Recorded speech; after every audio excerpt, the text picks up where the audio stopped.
my name is Daniel Robidoux. I'm the Executive Director of EcoWest Canada.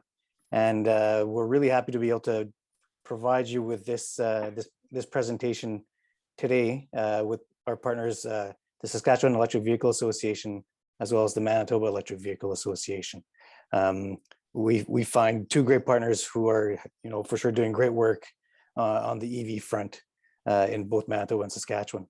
To start off the event, I'd like to first, I think, acknowledge that and thank the diverse Indigenous peoples whose presence marks the territories where we are on. This event here, I'm currently in St. Boniface at our head office in Manitoba. So this event is being hosted virtually from Treaty 1 land. And we'd like to honor the Western Treaty number 5 as well for supplying the hydroelectricity so that we can all meet here virtually for this webinar session today. That being said, I also want to thank the Government of Canada and more specifically Natural Resources Canada for the funding that they've provided us this year in order to be able to host a number of these types of information sessions for folks out there who are interested in learning more about electric vehicles and the associated technologies. And essentially, what we here at EcoWest are trying to accomplish through all this is to further the adoption of clean and green technologies for transportation. And I won't say too much more about that, but because Alec, I don't want to, I guess, take up too much of Alec's thunder, but Alec is going to be presenting to essentially the work that we do here at EcoWest and how we are able to support folks in the prairies who are wanting to make this transition to electric vehicles, especially with the installation of new electric vehicle charging stations. With that being said, thank you again from the team of EcoWest, and I'll now be passing on passing the mic on to Robert Elms, who is the president of the Manitoba Electric Vehicle Association, and he's been an advocate for electric vehicles for longer than most, I'd say. Robert and I go back a fair bit, and he's always, as far as I've known him, he's always been with the Manitoba EV Association. So it's great to have him here today with us. He'll be presenting a general introduction and provide an overview of knowledge gaps and common misconceptions regarding electric vehicles. And then following that will be Matt Pointer, who's an engineer by trade, and he'll be speaking on behalf of the Saskatchewan Electric Vehicle Association. And he will be presenting the EV etiquette and best practices in regards to the electric vehicle use. And as I said earlier, Alec will then follow up with the services that EcoWest provides in helping communities and municipalities make this transition. So the session should not last more than half an hour or so, and we reserve about 20 minutes for questions. So with that, Robert, the floor is yours. Thank you very much, folks.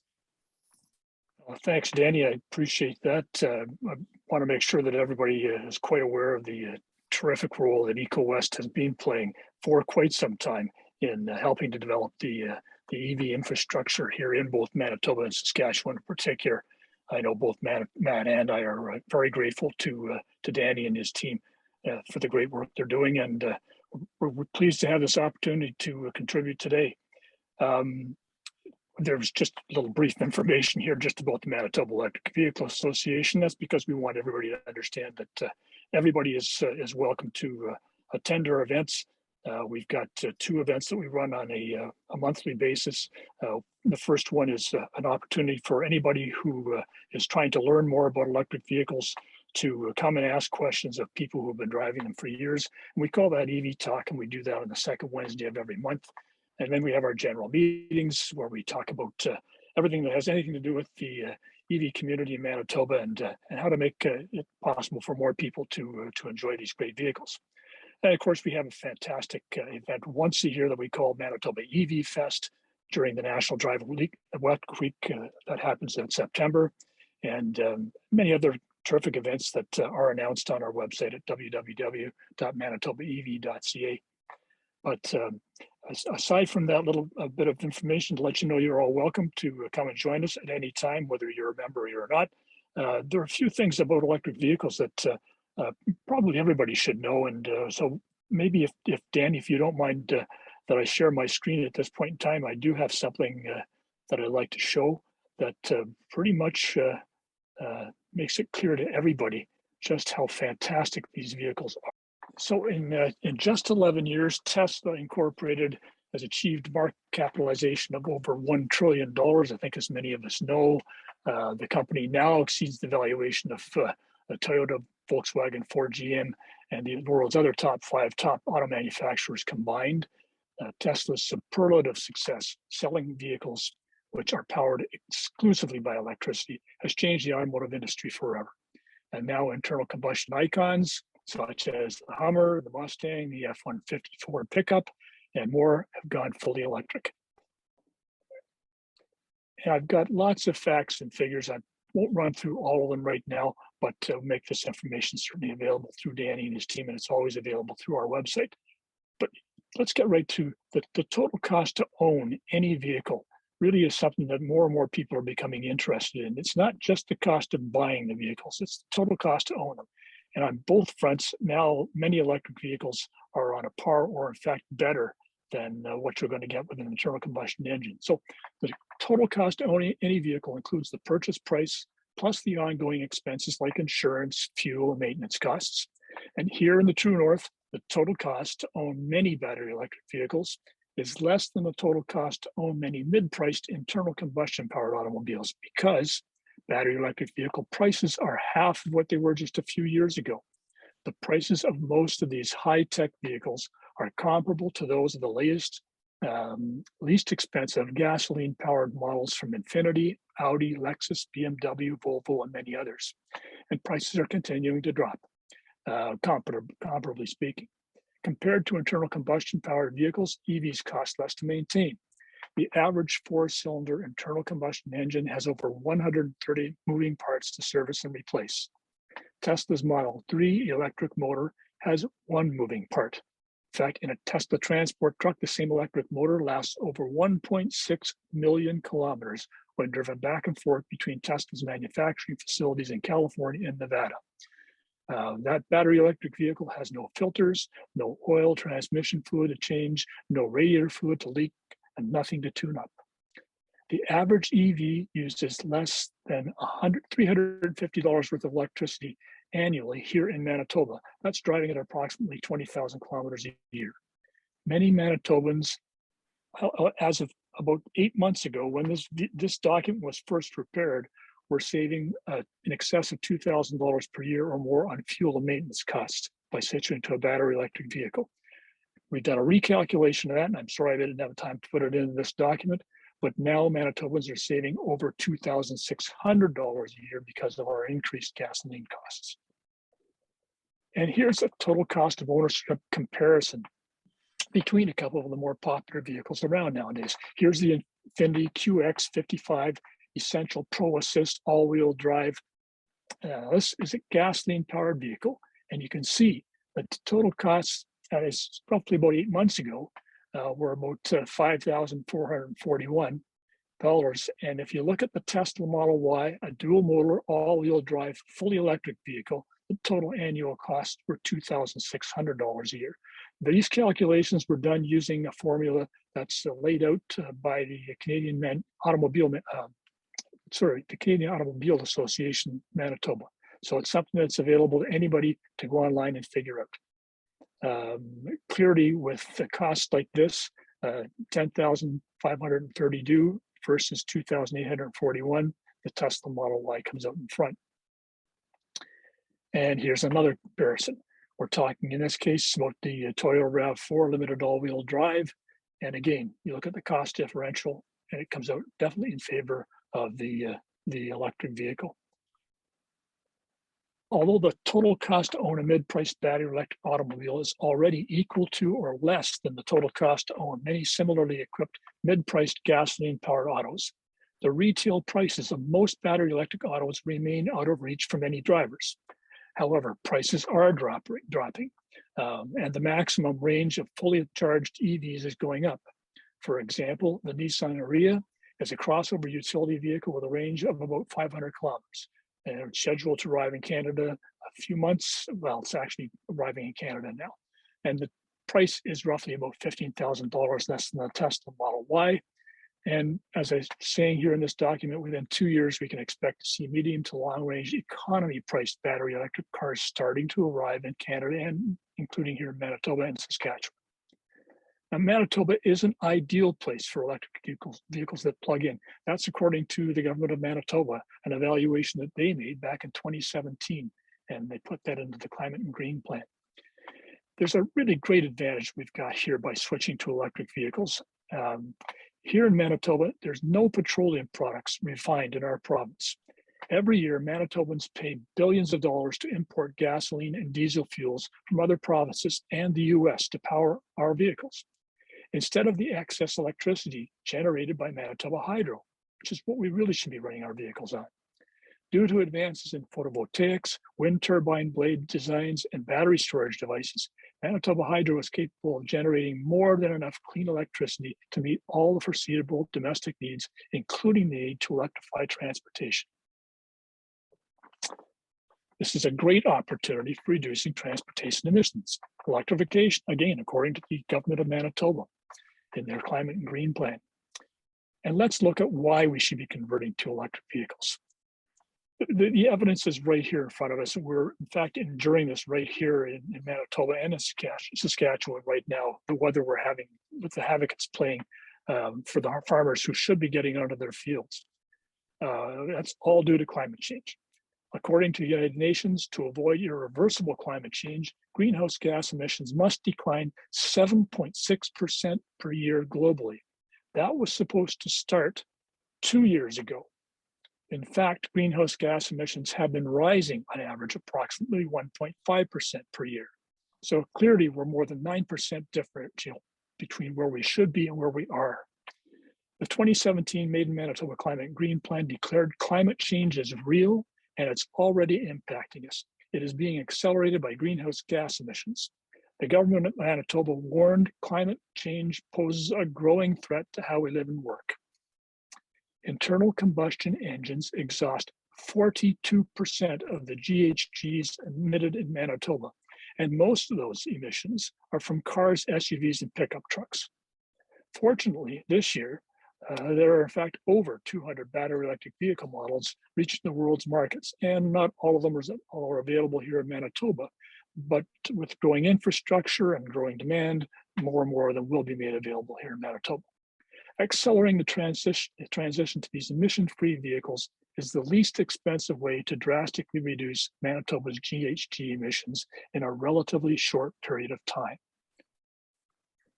And we've got lots of evidence for what's been happening in other provinces, how they've been moving towards electric vehicles by facilitating greater and greater access to EV charging equipment throughout their provinces. We are way behind here in Manitoba and Saskatchewan, drastically behind. And we quite frankly are capable of catching up, and it's time we do exactly that. And the Manitoba Electric Vehicle Association, quite some time ago, took a look very carefully across our province here and discovered the locations where we need to have fast chargers in order to really advance the opportunity for Manitobans throughout the province to be able to switch to electric vehicles. And here is a list and a map of those particular locations where we need to have fast chargers. Again, this is something that's available on our website. Access to these fast chargers in these strategic locations would connect highway drivers in all regions of Manitoba to the extensive web of fast chargers, which has spread rapidly over much of Canada, the US, and parts of Mexico. Like city dwellers, Manitobans in rural and more remote locations could drive emission-free vehicles powered entirely by Made in Manitoba electricity. And I know that's exactly the same attitude and the same opportunity that exists in Manitoba and in Saskatchewan. Let's take a look now at probably one of the best examples in the world of why we should be doing this and what kind of a difference facilitating this kind of a switch can make. Straddling the Arctic Circle, Norway, Europe's largest petroleum producer, generates 97% of its electricity with hydropower. That's very much on par with Manitoba, and is determined to end the sale of fossil-fueled automobiles by 2025. To accelerate the transition to EVs, a national network of fast charging stations is essential. Over 10 years ago, a broad range of incentives from various levels of government increased Norway's battery electric vehicle sales, but mostly in urban centers. In 2015, Norway started to expand its fast charge network, not only in densely populated areas, but in more remote regions of the country too. By 2019, fast chargers were operating in most regions of the country. Despite a reduction of incentives that started at that time, that year, 42.4% of new vehicle sales were battery electric. In October of last year, 70.1% of all new vehicle purchases were battery electric and 19.2% were plug-in hybrids. Only 3.1% were gasoline powered and 2.6% were diesel powered. And here's a great comparison as to what kind of a difference EVs have made just in the last 10 years. 10 years ago, diesel cars accounted for 75% of new car sales in Norway. And by the way, I hadn't had time to update these facts on the document we're looking at right now, but literally as of the end of this past year in Norway, battery electric powered vehicles, that's 100% electric powered vehicles, were outselling new gasoline powered vehicles 16-1. And as our colleague Christina Du, the CEO of the Norwegian Electric Vehicle Association, is so often saying to us, there are mountains and it's freezing. If we can do EVs, you can. And of course, Matt and I both know that's true, as do Danny and the rest of his team. And here's a really great example of just the links the folks in Norway are going to ensure that there are charging opportunities in Norway. Clearly, it's under more extreme situations than what we're contending with here in Manitoba. This is an avalanche shed that they had to build to protect the EVs while they're fast charging. Here's a chart that more graphically shows the situation in Norway just over a year ago when this presentation was put together. Look at this chart. All the electric vehicles in Norway at that time, what a huge portion they were making up of new vehicle sales in Norway as compared to even hybrids or plug-in hybrids or the diesel or gasoline powered vehicles. We're on the road here in Norway to seeing what can happen throughout the rest of the world. And definitely it's what can happen here in North America. That's happening in other jurisdictions here in Canada, Quebec, British Columbia, even Ontario have been showing us the way for a long, long time. But now all the other provinces are catching up too. And it's an opportunity for us to do the same thing here in Manitoba and Saskatchewan. Yeah, well, good afternoon, everyone. My name is Matt. I'm with the Saskatchewan Electric Vehicle Association. We've been operating here for about 4 years. We're a group that's essentially run by volunteers here in the province, and basically we advocate for electric vehicle infrastructure as well as education for the general public and government. So we've been slowly growing, and we're starting to get significant amount more interest here in Saskatchewan. And so this up and coming EcoWest program for level 2 chargers naturally is going to be a big benefit for not only people in Manitoba, but also for Saskatchewan. And so, yeah, we're very excited to work with EcoWest moving forward to try to get out as much of these chargers as possible, but also address all the myths and misinformation that exists related to electric vehicles, as Robert had alluded to there, because there is a massive amount of lies that are being circulated, and we're here to address some of that and educate you folks here today. So yeah, 5 key questions for EV charger owners. So will the station be open to the public? Yeah, typically that's a great opportunity to expand the charging network and get more people obviously using the infrastructure. In a lot of areas, there's going to be large demand, especially if it's the first charger of its kind in that neck of the woods. So we would encourage folks to make the charger public for sure. Will you charge money for use? So this is kind of a loaded question. There is some opportunities for charging, and that depends basically how you approach the install and how the province essentially works and how your local, I guess, power provider works, whether you're in Saskatchewan or Manitoba. So that will vary slightly, and I'm I'm sure the EcoWest folks can speak more to that. Does the fee change over a period of time? As far as standard level 2 charging, which we call destination charging, typically it's kind of a flat rate. I know here in Saskatchewan, we typically charge by the hour just because of the way our power provider has basically structured the resale of power in Saskatchewan. Will your station be visible on charging maps? Absolutely. If you choose to make your station public, you can definitely do that. And we would encourage folks to do that just because there's a lot of opportunity, once again, of getting the word out that you have a charger, and I will go on to address some of the benefits of that. And will you offer a wait list option? There are some options out there for that.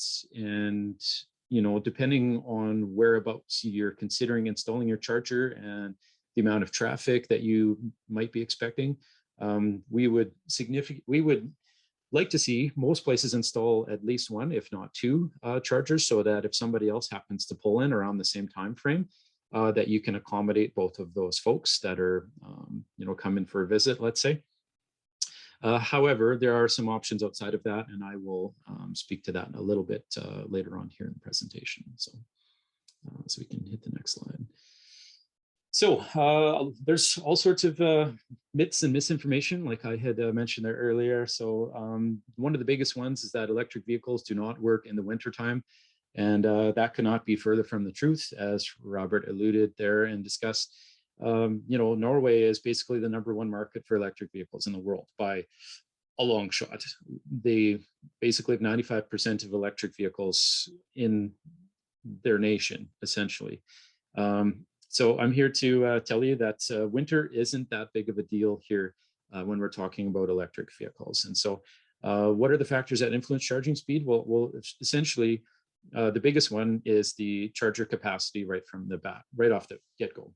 And so it's kind of like filling a swimming pool, okay? And imagine the swimming pool being the battery in your electric car.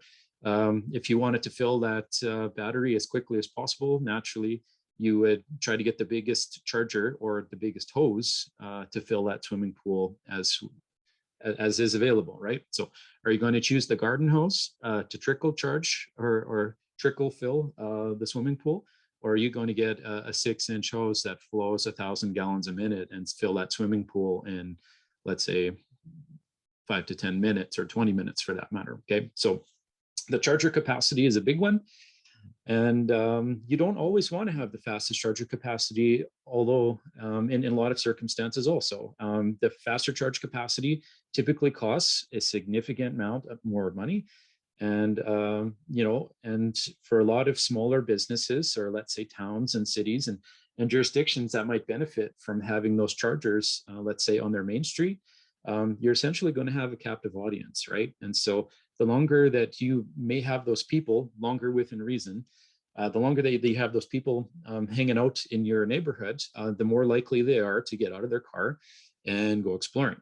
And what are they going to do? Well, they're going to visit your local amenities. So they're going to check out your main street. They're going to go to your restaurants. They're going to go to your stores and shops and, let's say, museums or recreational centers or whatever the case may be.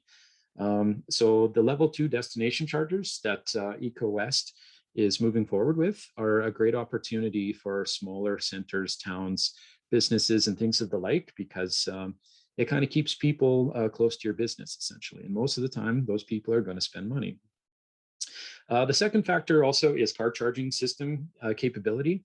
So the cars are limited to how much electricity, essentially, you can blast into these things. And so the more modern cars now are becoming faster and faster charging all the time. And that's making for a lot smoother highway travel and a lot faster highway travel. So it's a significant boost from where things were, even 5 or 6 years ago. And the way that things are going, the charging systems will be faster and faster. Weather conditions do play a role. So the colder temperatures certainly do have an effect on how quickly the vehicles can charge. However, through this level 2 program, that's not going to be an issue necessarily because you're going to be destination charging, which doesn't require as much power. And you'll kind of keep the vehicle in its happy place as far as the battery temperature goes and things. And I'll explain a little bit more about that in the coming slides. Also, newer cars can precondition for faster charging. So if we are talking about the DC fast chargers, for example, I drive a Tesla Model 3 and I can select in my GPS on the car to basically preheat my battery for a quicker fast charge when I reach my next supercharger along the Trans-Canada, let's say. And that's not only a Tesla thing. The new vehicles that are coming out, they are also offering preconditioning for other DC fast chargers that are non-Tesla specific. And that's a great thing for the wintertime because it allows you to get in and get out and fast charge as rapidly as possible, which obviously for a long distance kind of highway trip for a lot of circumstances is kind of what you want, right? So we'll grab the next slide there, Alec. So batteries are like humans. And so, you know, most of us human beings on the call here, we're probably most comfortable sitting around that 72 degrees Fahrenheit, and car batteries are no different than that. And, you know, when we do get into those hotter temperatures or lower temperatures, we're not comfortable, right? And we don't necessarily perform the same way as we normally would, for example. However, the new vehicles, the new electric cars, they have these thermal management systems. And so basically, it's like having heating and air conditioning for the battery pack. And so what that does is it keeps that battery in that healthy 72 degrees Fahrenheit type of range, which not only allows the car to drive further and allows the battery health to be maintained, but it also prevents premature degradation. So these batteries in these vehicles, like Robert had mentioned, there's literally going to be a 1,000,000-mile battery pack in the not so distant future. The current vehicles that we have out now are literally going to outlast the vehicles themselves. The battery packs and the electric motors are so strong and so durable and well built that they're essentially going to go longer than the cars will essentially be on the road, right?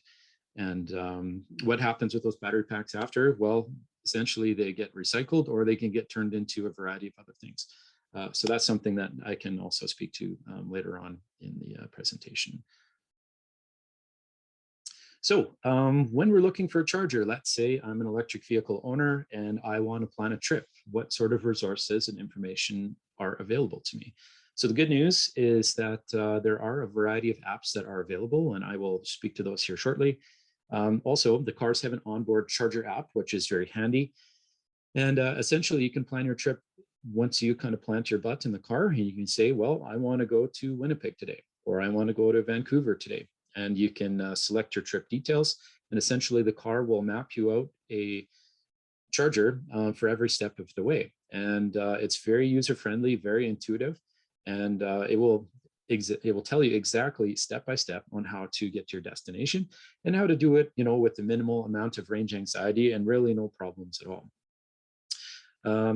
And also, if you decide to take a little bit of a tangent on your trip and take a little bit of a detour, it's very easy to adjust those trip details on the fly. The car will adjust, and you know, you can pre-program some alternate routes into the vehicle if you so choose.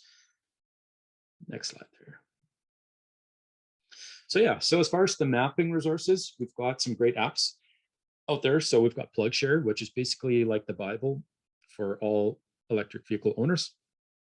And basically any electric vehicle charger that's basically in existence, as long as it's a public charger, basically has been mapped out on this. And so you can go to plugshare.com and check it out for yourself. And you can look at all the different chargers that are available, not only in Canada, but basically North America and around the world, I believe. So it's very, very handy to see what's out there, what's available, what's not in service, what's under construction currently. It's a great resource of information. Charge Hub, ChargePoint, those are charging providers, right? And they have some alternative options there as well. Google Maps has also modernized itself, and they're starting to put on EV chargers for some of those destinations that you might be going to, like the shopping mall or movie theater or what have you. And then also Natural Resources Canada does have a resource of information for a variety of these chargers and destinations. Other tools, so we've got a CAA driving cost calculator. So that basically shows you the benefits and the amount of fuel savings and maintenance savings that you would reap should you decide to switch over to electric. And the savings are massive, as Robert showed us there. BC Hydro also has some great calculators. A better route planner, something that I'm also going to discuss here now. But I mean, it is pretty safe to say that the total cost of ownership, when you start to crunch the numbers here, even though the EVs are higher price upfront, they pay for themselves and then some in the long run, typically. So you're going to be benefiting, you know, in as little as 3 or 4 years' time. Well, basically start to save right off the bat. But that less expensive gas car won't look so great after you've spent, you know, $2 a liter at the pump for the next foreseeable future, right? So once again, PlugShare, this is a fantastic resource. And so I just included some screenshots here of the current destination chargers that are here in Saskatchewan, or level 2 chargers. And so what's really neat with this is once you sign up for the app, you can create your own profile and register your car. And you can look ahead to where you're going. So for example, I've decided to make a trip to the PV Mart in Humboldt, Saskatchewan. And when I click on that, it shows me the information for the exact address for that. It shows me that parking is free. It shows me other amenities that are there. So there's shopping, restrooms, EV parking. Sometimes, you know, they'll have some other stuff that's listed on there, but it shows you the things that are also nearby. It tells you what type of plug you will be plugging in at. Typically, all the public destination chargers or level 2 chargers are all a J1772. That's basically just a fancy name for a generic plug. And then also the other really important information is at the bottom there. So you can see that this fella here, Jonathan Robert, he attended this charger with his Ford Mustang Mach-E. And basically what he's doing is he's giving feedback. And so he would report whether his charge worked out well, how the charger was functioning essentially, and his general experience. And so if you're planning a trip, what's really great is if, let's say Jonathan had a bad experience and the charger wasn't working, you as an EV owner can go on PlugShare and you can look at that particular location and you can say, okay, well, it doesn't look like this charger is working, or let's say someone else is charging there, or it's under construction, let's say. That information will be shared on that PlugShare app because it is like a user kind of built community like Wikipedia. So when you go on there and leave feedback, it kind of builds this base of information so that when I want to go back to Humboldt, I can say, oh, that charger has been completed, right? Or nobody's charging there. That's where I'm going to go and plug in today for a couple hours. Next slide. And this is another great option too. So this one is called a better route planner. So this one is a little bit more, this one allows you to plan trips essentially. So what you can do is plug in your starting point and final destination. And depending on what type of vehicle you can drive or are driving, it will tell you exactly how to do your trip. And what's so cool about this one is it's literally been mapped out geographically in every way you can possibly imagine. So it's like the height above sea level, if it's downhill half the way, if there's strong winds, it takes winds and weather, all of that into account. It takes the size of the wheels you have on your car and throws it all on there, and it basically maps out your trip for you. So you can see along the side there. So I believe I used this one with a Kia EV6 or a Hyundai Ioniq 5. And you can see that my trip to drive from Regina to Winnipeg consists of a few charging stops at the Petro-Canada fast chargers. And it basically tells me exactly how long I got to stay there for the duration of my charge in order to reach my next destination. And so you can have this thing on your phone and it will basically tell you exactly what you do. You can print it out the night before if you want, or that morning when you get in the car, you can just hop in and plan your destination and away you go. So it's very intuitive, very user-friendly. And I believe this also works for the level 2 destinations that are along the way. So if you did want to stop in, let's say, in Brandon, Manitoba, and grab a bite to eat and plug in at a destination charger, let's say at a restaurant or a shopping mall, those chargers would also show up on the map as well. So next slide. So what are the benefits of hosting an EV charger? So this is huge, and this is something we're really trying to get out to basically all our rural Saskatchewan folks here. There's so many opportunities we feel for hosting this type of infrastructure, and we're really pushing it for folks to have these chargers on their main street of their town. I'm sure there's a lot of smaller places that have unfortunately seen a lot of development away from their main street, right? And I know one in particular, Davidson, Saskatchewan, there's been a lot of big commercial businesses that have built out on the highway to kind of address, those people that just want to get in and get out and get a quick tank of fuel or grab a coffee and then be on their way to continue to Saskatoon. But what we would like to see is more focus on the main street. And why is that? Well, because your town center will benefit from people coming back into your main street, and they're going to frequent those businesses and shops and restaurants and things like that. And as you can see from the picture, these chargers are really not intrusive for the destination style. As well, hotels with chargers. Ask any electric vehicle owner, are they ever going to stay in a hotel that doesn't have an EV charger associated with it? Probably not. And why is that? Well, because it's a lot easier for us to sleep through the night knowing that our car is charging, waking up with a full tank of fuel, so to speak, and then taking off to our next destination the following morning and having no problem, right? And a lot of hotels and other businesses are starting to jump on this, knowing that there's this up and coming electric vehicle market, and a lot of new cars on the road will be embracing this. And so we feel that there's a lot of opportunities for maybe development of those, not only the hotels, but those main streets and older businesses in those cities and towns that have been around for, let's say like 100 years when the railroad used to go through, or whatever the case was. We're really encouraging them to build these level 2 chargers and bring back all of that business to the core part of their town. And so we feel that these chargers are a great way to do that. So, okay, so the state of EVs and charging today. So I'll try to speed things up here a little bit as we go through this, because I realize we don't have all day. But here's basically a snapshot as of last year of where we're sitting as far as EV chargers. And sure, to the untrained eye, we are zoomed out quite a bit. People might think, oh, well, there's chargers all over the place, and why would we want to build more of these, and so on and so forth. Well, basically, there's going to be a massive explosion of electric vehicles over the next 5 to 10 years. It's going to be insane, the growth in this industry. We're literally building manufacturing capacity for cars and battery plants as we speak here in Canada. And that is going to grow this industry like nobody's really ever seen, really. So it's critical that we have this infrastructure spread throughout Saskatchewan and Manitoba for these places of interest, like I mentioned in the last slide. Saskatchewan in particular has a massive infrastructure deficit for electric vehicles, and that is improving. But we really need a lot more chargers and connectors in the rural areas that are slightly off the beaten path, or the secondary highways in the small towns, like I mentioned.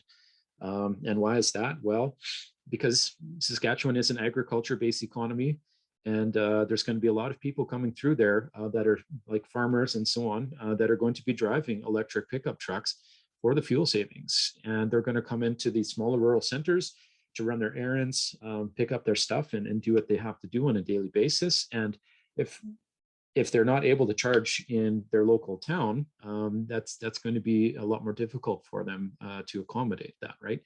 And so there's a lot of opportunity in establishing these level 2 chargers in not only the rural areas, but also in destinations where people hang out. And so that's why we're here promoting this today, because we have a lot of work to do, but there's also going to be a lot of benefit for businesses and these smaller centers and stuff. So where the direction of EVs going? Well, the growth is absolutely massive. This chart that you see here is basically the expected curve for where things are going. And we're kind of in this awkward phase right now where there's not quite enough EVs to go around, but that's going to be changing here very rapidly once again as our car industry here in Canada increases to build these vehicles and build the battery packs for the vehicles. But it's also going to be a major boom for our minerals and our mining capacity here in Canada. We've got the majority of all the minerals required to build electric vehicles. And that's something that no politicians here in Canada, especially in Western Canada, are talking about. So it could be a massive boom for our economy to embrace this stuff. Canada currently, we're only sitting at about 5%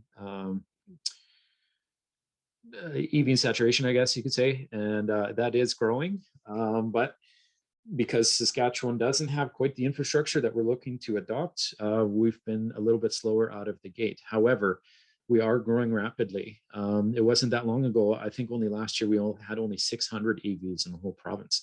And then the year before that, we had only 200.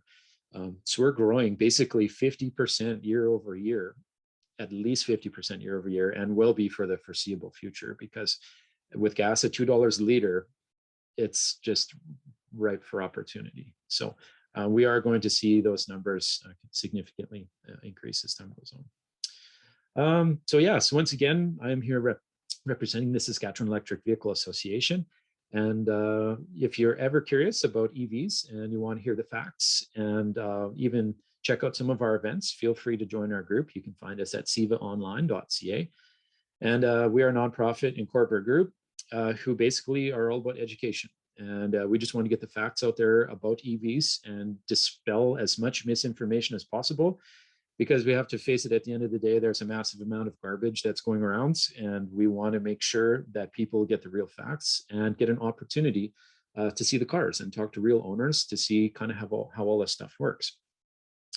We have a really good working relationship with SaskPower as well. We're working with them to also push for infrastructure and things. And so if you do have any questions, or if you would like to come out to some of our events, absolutely sign up for us on our Facebook page and follow us on Twitter.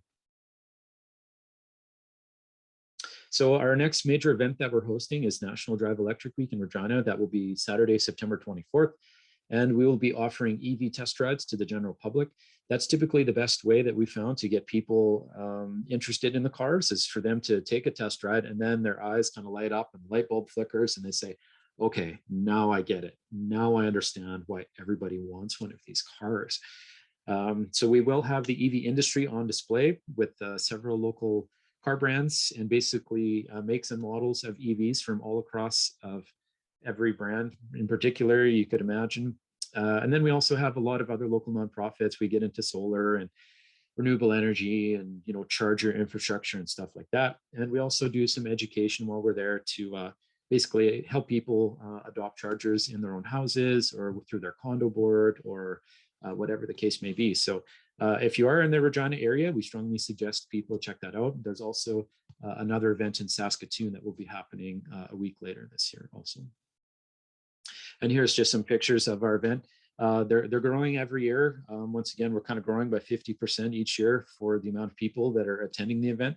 And it's pretty interesting to see all the folks that come out and their minds are just completely blown, you know, because they've got this misconception in their head of what an electric vehicle should be. And then when they get in there and they have the driving experience and then they realize that, you know what, this is so much better than my gas car, people basically are sold. And, you know, I think last year we sold 10 or 11 cars the week after at all of our local dealers because the people just said, well, why would I want to pay so much at the pump and pay so much for maintenance? And I mean, the list goes on and on. But really do encourage you to get out and check that out. So would you like me to continue, Alec? I can keep rolling through here if we're good for time. Yeah, you can continue for approximately 5 minutes, and then I'll jump on. Okay, perfect. So I'll just go into kind of a rapid speed mode here a little bit to get through all of it. So basically here in Saskatchewan, we have about 14 cents per kilowatt hour, about 15 cents with the carbon tax. Okay, so most electric vehicles, they're going to cost about $10 to $12 for a full charge typically, and that it would be for someone who is charging at home. Granted, if it is a commercial space and you are hosting a charger, I believe you would be able to do something a little bit different with your rates there. Now, we do have a fine line here in Saskatchewan with the SaskPower Act. And currently, I believe you're only able to charge by the hour for the charging if you're not just hosting it on your own. So I'll let the EcoS guys maybe go into a little bit more detail as far as that goes. But typically, most EV chargers would be around that price range. So next slide there. Manitoba is less. So it looks like you guys are sitting around. Looks like your power supply is broken up a little bit, but but yeah, basically you're driving for pennies every day. Essentially, the cost per mile electric is significantly cheaper than a gasoline car per mile, and you know, it's so cost effective it hurts sometimes. Not to gloat and you know, and be like that, but anyway, and so an average vehicle, let's say a Tesla Model 3, that would basically be about $12 to charge your car at home, essentially. So it is extremely cost effective, and that's for about 500 kilometers of driving. So yeah, it's very, very cheap. Most people here in Saskatchewan, they find that when they're driving electric, it's only about $30 to $40 extra per month on their home power bill. So next. And something that's kind of cool too, if you happen to have access to solar in your business or whatever the case is, you know, you can say if you've got a refinery on your roof and a gas pump in your garage, right? So level 3 charging rates, basically this is also done by time currently here in Saskatchewan, because we've got some policy from SaskPower that does not allow per kilowatt hour charging. That is going to be changed at some point with the clean fuel standard that's going to be coming into effect through the federal government at some point, I believe, in the next year or so, hopefully. But currently it's a flat time fee essentially right now. Yeah, and I don't know how relevant this is maybe for the EcoS stuff, but basically, you know, you're charged by the minute depending on where you're charging essentially. So the various charger providers have the leeway of charging essentially what they would like to charge. And so as operators of the equipment in the future, you kind of figure out your sweet spot from that. So next up. Yeah, and EV practices, EV etiquette. Yeah, so, you know, there's so much information that's out here on all of this stuff now. Basically, yeah, an EV charging spot is not just free parking for you to just sit there without charging. Okay, you should only plug in an EV charging spot if you're actually going to be actively charging. Otherwise, please don't park there. Save the spot for someone else. Educate, don't agitate, right? I know there's a lot of people here specifically in Saskatchewan that really love to try to poke fun at us and really want to fight online and all this sort of stuff. We're above that. We're not going to get dragged into those conversations. You know, if at all possible, educate, and that's the whole purpose of our association, is just to get the facts out. We don't want to start these big screaming wars with people. That's not our business. We're above that. So next slide. As far as the extension of battery life, a lot of people think these batteries, for whatever reason, are only going to last maybe a couple 100,000 kilometers. That is not the case at all. In fact, there's vehicles that are currently driving around from 10 years ago that are literally in the 400,000 to 500,000 kilometer range on the original battery. And those vehicles have literally been torture tested. Everything wrong that you could have done to that vehicle has essentially been done. And those vehicles are still going. So the batteries are going to last a long, long time, and they're warranted to last a long, long time.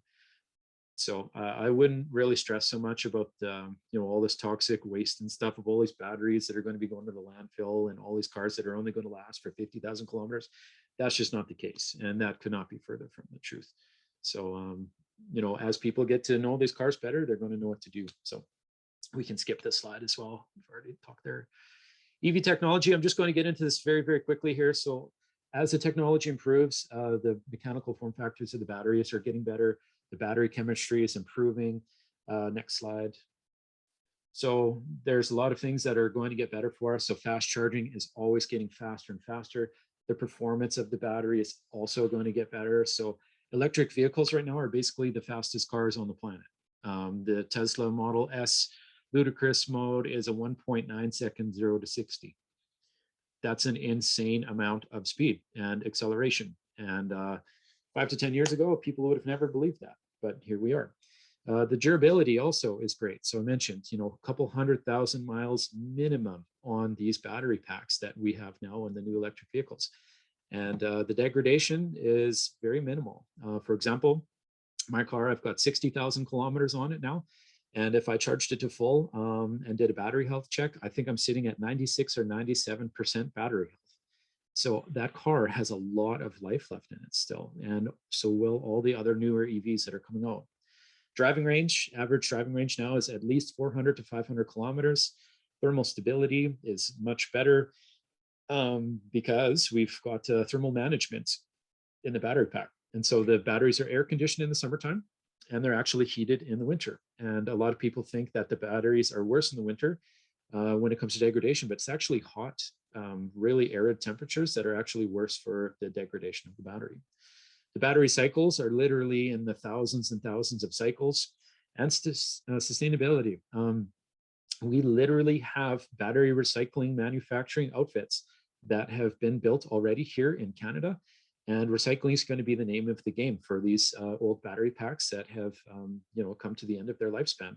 And why is that? Well, because mining for batteries is a carbon footprint, just like anything else. And what they're planning to do is hopefully get a closed loop cycle of batteries that go through recycling. And what that will do is lower the cost of kilowatt hour per battery, which means cheaper electric vehicles moving forward, and basically a closed loop system in the future where we don't have to mine for battery minerals any longer.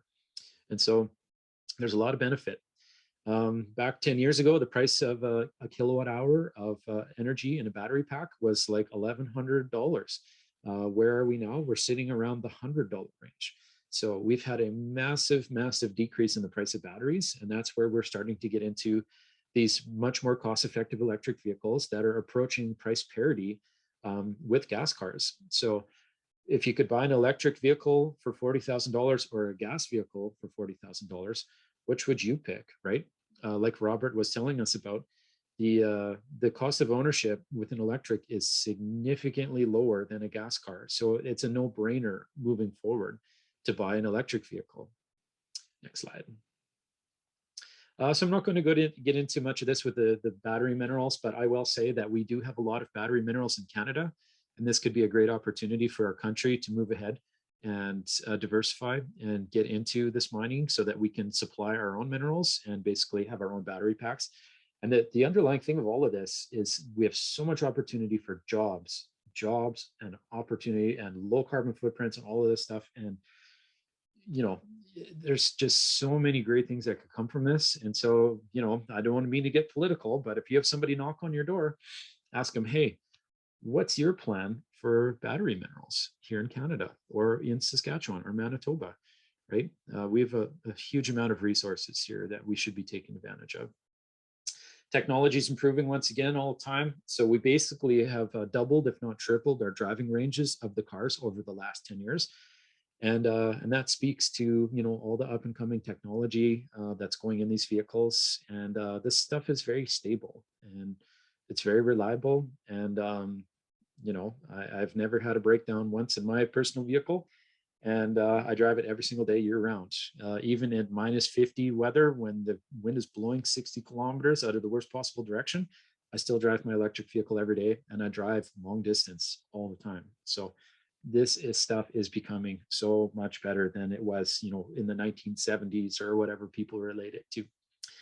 And now speaking about carbon footprints, which comes up quite often, yes, the battery pack does have a carbon footprint associated with it. And certainly it is higher than for an internal combustion engine car. However, over the long term, that carbon footprint is paid back. And depending on the carbon footprint of your power generation in your neighborhood or backyard, that certainly sort of goes hand in hand with how quickly that carbon footprint is repaid and when that carbon goes either neutral or negative. And even in Saskatchewan, where we have a horrible, dirty power grid that is largely based in fossil fuels, driving an electric vehicle here is still lowering people's emissions from driving by 30%. We're not blessed with the same hydropower that Manitoba is, that's for sure. But yeah, we are certainly going that way with a lot of renewables. And so as we drive our cars more here, our carbon footprint of our vehicles will go down. And so once again, this last slide is just basically about recycling and all the opportunities for these batteries after the fact. A lot of the batteries that are coming out of the older used cars are being used for energy storage, for renewable energy as well. We're putting them in muscle cars and old sentimental vehicles that people had when they were growing up. They're being converted to electric. And if they're not fit for that, then we're recycling them and returning them into more electric vehicle batteries. They are never, ever going to go to the landfill. And why is that? Well, because they're literally worth thousands and thousands and thousands of dollars. There's just too much opportunity for that to go in the garbage can. It'd be a massive, you'd be an idiot to throw an electric vehicle battery in a garbage can just because it's worth so much money. So that is me. Thank you very much for the opportunity to speak with you here today. I really appreciate it. And for those of us that are from Saskatchewan, feel free to reach out to us if you have any questions and would like to join our group, or just get any information about anything that we're working on. So thank you very much. Fantastic. Thank you so much, Matt. I really enjoyed your presentation. I'm sure the rest of the participants on this webinar enjoyed it as well. I'm quickly going to go through my slides, and we're going to reserve a 20-minute Q&A period afterwards. So just a little bit more about EcoS. EcoS was first started in 2018 as the green sector of the Conseil de développement économique des municipalités bilingues, CEDEM. In 2017, EcoS officially incorporated as an independent national non-for-profit under the aegis of Association Manitoba Bilingual Municipalities, AMBM. Our vision is to ensure the growth and prosperity of Western Canada's municipalities through the planning and implementation of green economy infrastructure. We work primarily with the following sectors: waste management, water, energy, and transportation. Our services include, but are not limited to, developing feasibility studies, pilot projects, and capital projects. We conduct greenhouse gas emission inventories and organize energy audits. We promote the creation of rural green economy infrastructure by assisting in securing financial support through grant and reporting writing. The following is a high-level overview of the content of my presentation today. The primary focus will be on to provide information regarding funding opportunities unavailable today with the Prairies installation of zero-emission infrastructure. The first program is EcoS Canada's ZIVIP third-party delivery agency initiative. We've been selected as a third-party delivery agency by Natural Resource Canada to manage and allocate funding to applicants within Manitoba and Saskatchewan for the installation of level 2 electric vehicle chargers. The program has opened for 11 days now, and on June 9th, it will close. We will be supporting the installation of 100 level 2 chargers across the Prairies. Within this program, applicants have the freedom to manage their own individual projects. We will offer recommendation and answer to any questions throughout the process. The anticipated project completion date is 1 year after receiving the engagement letter on June 9th, 2023. The other program that I would like to speak on is ZEV's latest intake targeting all streams. The deadline is August 11th, 2022. If you want to be included under EcoS's application, we would really appreciate receiving confirmation by July 20th. We can offer help by managing quote process for distributors and installers, and by writing the application and reporting back with the funders. The anticipated project completion date is August 11th, 2023. A little bit more on our program. We're offering 50% of total project costs to a maximum of $5,000 per connector. So for example, as you can see on this slide, there's a dual connector EV charger. So you could get up to 10,000 for this particular model because it has 2 connectors. We offer up to a maximum of 50,000 per applicant. There are stacking provisions. The total government funding should not exceed 75% of total project costs. Exact applicants include territorial, regional, and municipal governments, which can obtain up to 100% of total project costs. Project evaluation and verification will follow a selection criteria of 100 points, which will be made available to the applicants in our application guidebook. Selected applicants will be based on the overall organizational profile and ability to complete the project. The emphasis of our initiative is really to install electric vehicle chargers for public use and to encourage the installation in northern locations. Eligible applicants in project locations include multi-unit residential buildings, on-street parking, workplaces, public spaces, and light-duty vehicle fleets. Eligible applicants are illustrated at the very bottom, which include municipalities, First Nation, Indigenous organizations, not-for-profits, co-ops, and private companies. In order to apply for a program, applicants will need to provide the following list of items, which include general information on the location, address, GPS coordinates, charger brand model, number of connectors and type, output, and intended use. Detailed in item quotes for eligible expenses, which we'll touch on the next slide. A copy of specific sheets or brochures with technical information for all EV charging stations. Proof of land ownership. All organizations not registered as a municipality will need to provide articles of incorporation, a council resolution or a company commitment letter stating the commitment to the project pending funding. So as I said, this is the eligible expenses for the program. It must be incurred after receiving the engagement letter of EcoWest Canada. Starting from the top, it includes capital expenses for EV chargers and other equipment such as informatics, sub panels, and transformers, and electrical services as applicable. Salary and benefits, professional services, whether it's scientific, technical, management, contracting, engineering, design, construction, installation, testing, training, marketing, and data collection. It also includes maintenance, printing, distribution, and audit and evaluation. Expenses for obtaining the required electrical permit and any required building or development permits. Expenses for completing the required electrical inspection or other inspection as required. Expenses for protective physical barriers or site signage such as pole mounted signs and parking space painting. Rental fees and permits, license fees, leasing costs, costs associated with environmental assessments, GST, PST, HST, and any net of any tax rebate that which the recipient is entitled. Desired applicants should express their interest for the funding by sending an email to the following address. We will then provide you with an application form and a guidebook for the second step of the program is to submit that application form. On June 9th, EcoWest Canada will make a decision on whom will receive an engagement letter as a funding agreement to receive a rebate for your project.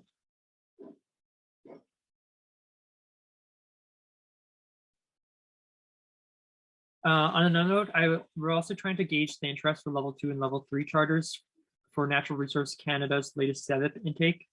The purpose of our application will be to address funding program gap for those unable to commit 20 or more charters on their own. Under our application, we would like to provide a project emphasis on main corridors, area gaps within the prairies to facilitate interprovincial trips by electric vehicles. If you have an interest to take part in this program, please express your interest by email and indicate the amount of type of chargers you would like to install. EcoWest will write the application and submit it to Natural Resource Canada on behalf of the pooled applicants. EcoWest Canada will manage the quoting, selection, and distributors, installers, as well as reporting back with the funders. NRCan's contribution through the program will be limited to 50% of total project cost to a maximum of $5 million per project and up to a maximum of $2 million per project delivery organization. Applications from the ultimate recipients to the delivery organization will be limited to less than $100,000, which means that EcoWest Canada can support up to 20 interested applicants that may receive up to $100,000 per applicant project. The level funding for level 2 is the same as our project, so $5,000 per connector. And for fast charger, it goes up by the amount of kilowatt per hour, as you can see on the table on showcase in the slide. We would like to also mention that the program supports hydrogen refueling station. And we have a keen interest to support those projects. Illustrated on the slide contains typical EV charger project costs, which we have gathered from our first SEVIP initiative that supported installation of 31 level 2 chargers across Manitoba. A single unit level 2 EV charger can range between $2,500 and $15,000. From our past project, and a single unit on average cost $1,999, almost $8,000, with the installation fee of $6,000. For dual connectors, the average cost of the projects was $19,000, nearly $11,000 for the unit and $8,000 for the install. Level 3s, on the other hand, have substantial range on the installation and units since there's various kilowatt outputs.